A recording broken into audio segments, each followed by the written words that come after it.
ভোরটা হারিয়ে যাওয়া। ছোট্ট আমার মেয়ে সঙ্গীতের ডাক শুনতে পেয়ে সিঁড়িতে নিজের তলায় যাচ্ছিল সে নেমে, অন্ধকারে ভয়ে ভয়ে থেমে থেমে।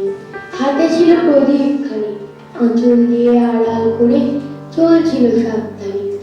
আমি ছিলাম ছাদে, তারায় ভরা চৈত্র মাসের রাতে। হঠাৎ মেয়ের কান্না শুনে উঠে দেখতে গেলেন ছুটে। সিঁড়ির মধ্যে যেতে যেতে প্রদীপটা নিভে গেছে বাতাসতে। সুধাই তারে, কি হয়েছে বামি? সে কেঁদে কয়, নিচে থেকে হারিয়ে গেছি আমি।